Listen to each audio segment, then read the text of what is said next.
Next point వచ్చేసి తెలంగాణ విద్యా మండలి ఏమంటుంది, దీనిపై మనకున్న సందేహాలు ఏంటి. ఫ్రెండ్స్, ఈ విషయం కొంచెం ఇబ్బంది కలిగించే అంశం అయినప్పటికీ విషయానికి వస్తే ఆచార్య నాగార్జున యూనివర్సిటీ అనేది ఉమ్మడి ఆంధ్రప్రదేశ్ అనగా తెలంగాణ మరియు ఏపీ కలిసి ఉన్నప్పుడు రాష్ట్ర వ్యాప్తంగా నడిచే ఒక స్టేట్ యూనివర్సిటీ.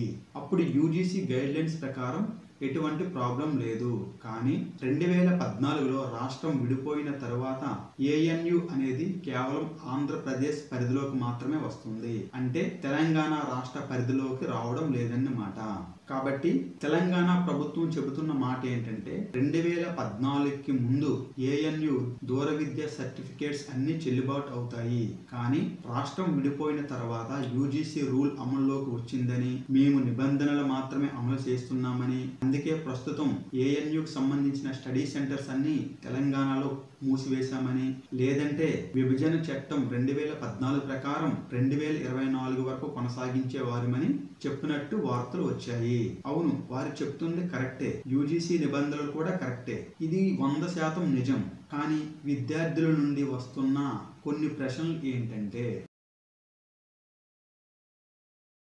నెంబర్ 1, ఈ నిబంధనలు డాక్టర్ బిఆర్ అంబేద్కర్ ఓపెన్ యూనివర్సిటీకి వర్తించవా? వాటికి ఏమైనా ప్రత్యేకమైన అనుమతులు ఉన్నాయా?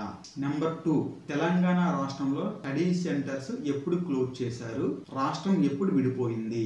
నెంబర్ 3, ఈ మధ్య కాలంలో అంటే 2017-18 టైంలో Telangana state public service commission TSPSC ద్వారా గురుకులంలో ఏఎన్యు డిగ్రీల ద్వారా జాబ్స్ వచ్చాయా లేదా? నెంబర్ 4, ఏఎన్యు ద్వారా పొందిన డిగ్రీ క్వాలిఫికేషన్ తో తెలంగాణలో నడుస్తున్న ప్రతిష్టాత్మకమైన యూనివర్సిటీస్ ఉస్మానియా యూనివర్సిటీస్, కాకతీయ యూనివర్సిటీలో పీజీ కోర్సులు అలాగే బిఈడి కోర్సులు ఎలా కంప్లీట్ చేశారు?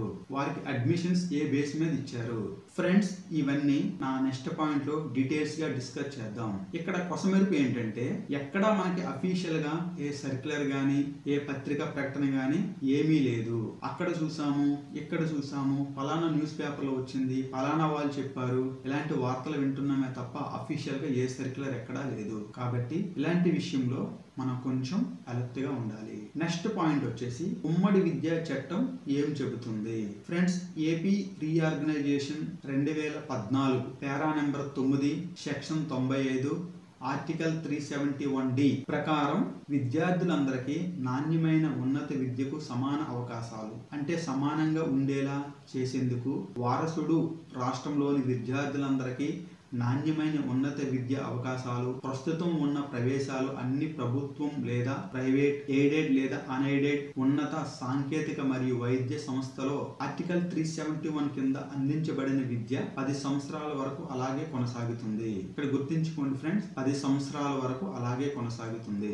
10 ఏళ్ల వ్యవధిలో ప్రస్తుతం జరుగుతున్న ఉమ్మడి ప్రవేశ ప్రక్రియ అలాగే కొనసాగుతుంది అని క్లియర్ గా చెప్పింది. అంటే అపాయింటెడ్ డే 2 జూన్ 2014 నుండి 10 సంవత్సరాలు అనగా జూన్ 2024 వరకు ఇదే రూల్ వర్తిస్తుందని అక్కడ క్లియర్ గా మెన్షన్ చేయబడింది. ఇక్కడ కొంతమంది వాదన ఏంటంటే కోటా అనే పదం మెన్షన్ చేశారు. ఈ కోటా అనే పదం రెగ్యులర్ స్టడీకే వర్తిస్తుందని అంటున్నారు. ఫ్రెండ్స్, మనం ప్రతిదీ చూసుకుంటూ పోతే మరి ఇక్కడ హైయర్ ఎడ్యుకేషన్ అనే మెన్షన్ చేశారు కదా. హైయర్ ఎడ్యుకేషన్ అంటే అన్ని డిగ్రీలు ఆ కేటగిరీ కిందకి వస్తాయి కదా. దూర విద్య లేదా రెగ్యులర్ విద్య అన్ని వస్తాయి కదా. ప్రతిదీ మనం భూతార్థంలో చూస్తే యూజీసీ 2013లో జ్యూరిస్డిక్షన్ గురించి మెన్షన్ చేస్తూ ఇతర రాష్ట్రాల్లో స్టడీ సెంటర్లు నడపొద్దనే చెప్పింది తప్ప అక్కడ డిగ్రీలు చేస్తే వ్యాలిడిటీ గురించి చెప్పలేదు కదా.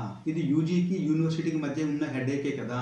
దీనికి స్టూడెంట్స్ కి ఎటువంటి సంబంధం ఉంది? కాబట్టి ఇవన్నీ ఇలాగే సాగదీసుకుంటూ పోతే మనకు చాలా టెక్నికల్ పాయింట్స్ అనేవి వస్తాయి. కాబట్టి మన డిస్కషన్ ఇది కాదు, మన సమస్య ఇది కానే కాదు. కాబట్టి ఎలాంటి వాదనలు వచ్చినప్పుడు కూడా మీరు కాస్త అలర్ట్ గానే ఉండండి. ఫ్రెండ్స్, ఆ చట్టం ప్రకారం అయితే మనకు ఉమ్మడి విద్యా చట్టం అమలు అవ్వాలి. దాని ప్రకారం జూన్ 2024 వరకు అనుమతులు ఉండాలి. ఫ్రెండ్స్, ఇక్కడ కొంతమందికి ఒక చిన్న కన్ఫ్యూజన్ ఉంది. అదేంటంటే జూన్ 2024 అనేది డిగ్రీ కంప్లీట్ చేయడానికి ఇచ్చిన సంవత్సరమా, లేక ఆ సంవత్సరంలో అడ్మిషన్ తీసుకొని నెక్స్ట్ కూడా కంప్లీట్ చేసుకోవచ్చా అని డౌట్ ఉంది. ఫ్రెండ్స్, ఇక్కడ నేను క్లారిటీ ఇస్తాను.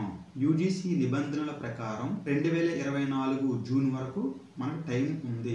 ఏపీ రీఆర్గనైజేషన్ యాక్ట్ ప్రకారం మనకు 2024 వరకు టైం ఉంది. అంటే 2024లో కూడా మనం అడ్మిషన్ తీసుకొని ఫర్దర్ గా అది కంప్లీట్ చేసుకోవడానికి అవకాశం ఉంది. యూజీసీ యాక్ట్ కూడా అదే చెప్తుంది.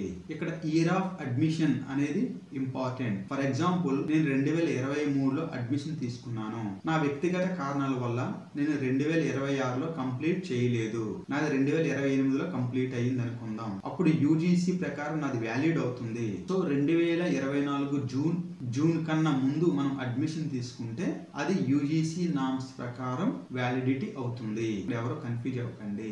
నెక్స్ట్ పాయింట్, ప్రస్తుతం నెలకొన్న పరిస్థితులు ఏంటి? దీనిపై విద్యార్థులు, తల్లిదండ్రులు స్పందిస్తూ ఎలాంటి యూజీసీ నిబంధనలు తెలియక వాటిల్లో జాయిన్ అయ్యామని, తీరా కోర్సులు పూర్తి అయ్యాక జాబ్ నోటిఫికేషన్ వస్తున్న టైంలో యూజీసీ నిబంధనలు తెరపైకి తెచ్చి లక్షలాది విద్యార్థులకు అన్యాయం చేస్తున్నారని, రాష్ట్రం విడిపోయినా సరే విద్యా ఉమ్మడి చట్టం జాబితాలో ఉందని, ఆ విషయాన్ని పరిగణనలోకి తీసుకుని 2024 వరకు అనుమతించాలని, ఇప్పటికీ doctor B R Ambedkar open university study centres ఏపీలో కొనసాగుతున్నాయని, అలాగే ఇంజనీరింగ్ విద్యలో ఏపీ స్టూడెంట్స్ కి తెలంగాణ విద్యా సంస్థలో కోటా ఉందని, దీనిపై ప్రభుత్వం స్పందించి తగిన న్యాయం చేయాలని వారు కోరుతున్నారు. ఫ్రెండ్స్, ప్రెజెంట్ తెలంగాణలో జాబ్ నోటిఫికేషన్ వస్తున్న తరుణంలో విద్యార్థులు అందరూ గందరగోళ పరిస్థితిలో ఉన్నారు. ఈ మధ్య కాలంలో న్యూస్ పేపర్లో వస్తున్న దాని ప్రకారం అయితే కొంతమంది విద్యార్థులు ఈ విషయాన్ని ప్రభుత్వం దృష్టికి తీసుకెళ్లినట్లు వార్తలు వచ్చాయి. దీనిపై ఉన్నత విద్యా మండలి కూడా స్పందిస్తూ యూజీసీకి త్వరలోనే ఒక లెటర్ రాస్తామని వారితో చెప్పి సానుకూలంగా స్పందించారు. నిజానికి ఇది ఒక శుభ పరిణామం.